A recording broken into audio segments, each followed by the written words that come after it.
Ibnu Sina lahir 980 Masehi di Afsana, sebuah desa dekat Bukhara, sekarang dikenal dengan Uzbekistan.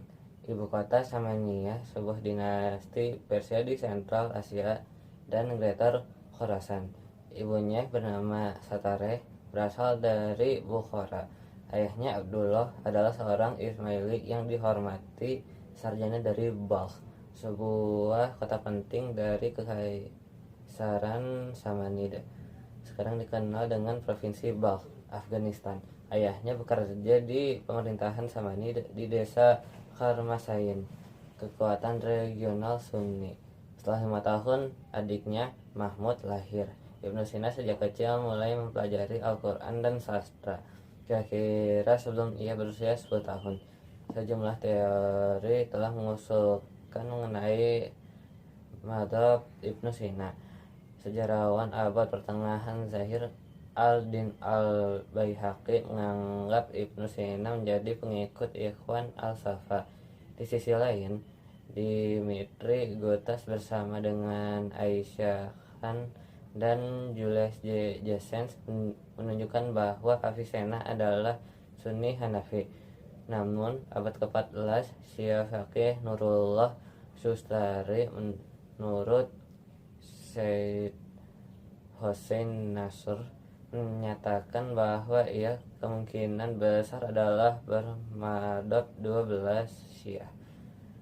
Sebaliknya, Syaraf Khorasani mengutip penolakan undangan dari gubernur Sunni Sultan Mahmud Ghaznavi oleh Ibnu Sina di istananya, percaya bahwa Ibnu Sina adalah Ismaili. Perbedaan pendapat serupa ada pada latar belakang keluarga Avicenna, sedangkan beberapa penulis menganggap mereka Mu'tazilah. Beberapa lagi menganggap bahwa dia adalah Syiah. Menurut autobiografinya, Ibnu Sina telah hafal seluruh Quran pada usia 10 tahun. Ia belajar aritmatika India dari pedagang sayur India Mahmud Nasahi, dan ia mulai belajar lebih banyak dari seorang sarjana yang memperoleh nafkah dengan menyembuhkan orang sakit dan mengajar anak muda. Ia juga belajar fikih di bawah Sunni Hanafi sarjana Ismail al-Zahid. Sebagai seorang remaja, dia sangat bingung dengan teori metafisika Aristoteles yang tidak bisa mengerti sampai dia membaca komentar Al-Farabi pada pekerjaan. Untuk tahun berikutnya, ia belajar filsafat, di mana ia bertemu besar rintangan. Ia akan melanjutkan studi dan bahkan dalam mimpinya masalah akan mengejar dia dan memberikan solusinya. 40 kali dikatakan dia membaca metafisik dari Aristoteles, sampai kata-kata itu dicantumkan pada ingatannya. Tetapi artinya tak jelas, sampai suatu hari mereka menemukan pencerahan dari uraian singkat oleh Farabi yang dibelinya di sebuah toko buku seharga kurang dari 3 dirham. Dia beralih ke pengobatan di usia 16 dan tidak hanya belajar teori kedokteran, tetapi juga menemukan metode baru pengobatan. Anak muda ini memperoleh status penuh sebagai dokter yang berkualitas pada usia 18 dan menemukan bahwa kedokteran adalah ilmu yang sulit ataupun berduri seperti matematika, sehingga saya segera membuat kemajuan besar. Saya menjadi dokter yang sangat baik dan mulai merawat pasien menggunakan obat yang disetujui. Ketenaran Ibnu Sina menyebar dengan cepat dan dia merawat banyak pasien tanpa meminta bayaran. Masa dewasa, janji pertama Ibnu Sina adalah bahwa Emir Nuh II yang berhutang padanya pemulihan dari penyakit berbahaya 997. Ibnu Sina berhasil mendapatkan akses ke perpustakaan kerajaan Samaniyah. Ketika perpustakaan dihancurkan oleh api tidak lama setelah itu, musuh-musuh Ibnu Sina menuduhnya membakar perpustakaan dan dituduh menyembunyikan sumber pengetahuannya hanya untuk dirinya. Sementara itu, ia membantu ayahnya dalam pekerjaannya, tetapi tetap meluangkan waktu untuk menulis beberapa karya paling awal. Ketika Ibnu Sina berusia 22 tahun, ia kehilangan ayahnya. Dinasti Samanid telah berakhir pada bulan Desember 1004. Ibnu Sina tampaknya telah menolak tawaran Mahmud dari Ghazni dan menuju ke arah barat ke Urgench di Turkmenistan modern, di mana wazir dianggap sebagai teman sarjana, memberinya uang saku bulanan yang kecil. Ibnu Sina lalu mengembara dari satu tempat ke tempat lain melalui distrik Nishapur dan Merv ke perbatasan Khorasan. Qabus, penguasa yang murah hati di Tabaristan, dirinya seorang penyair yang sarjana, yang mana Ibnu Sina mengharapkan menemukan suaka pada sekitar tanggal tersebut 1012 mati kelaparan oleh pasukannya yang memberontak. Ibnu Sina sendiri pada saat ini dilanda penyakit parah. Akhirnya di Gorgan dekat Laut Kaspia, Ibnu Sina bertemu dengan seorang teman yang mau membeli sebuah rumah di dekat rumahnya sendiri, di mana Ibnu Sina belajar logika dan astronomi. Beberapa risalah Ibnu Sina ditulis untuk pelindung ini, dan permulaan dari buku Canon of Medicine juga ditulis saat ia menetap di Hyrcania.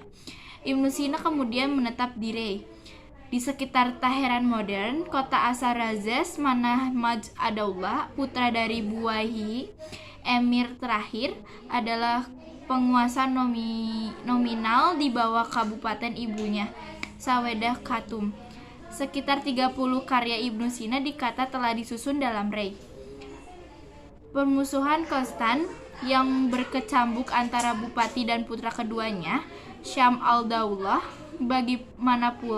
bagaimanapun memaksa sarjana untuk berhenti tempat.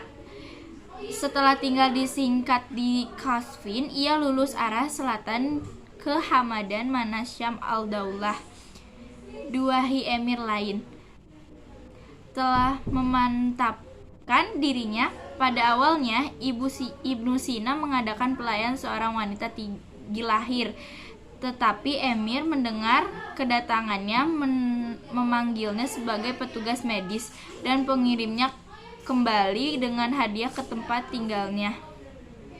Ibnu Sina bahkan diangkat ke kantor wazir. Emir memutuskan bahwa ia harus dibuang dari negeri.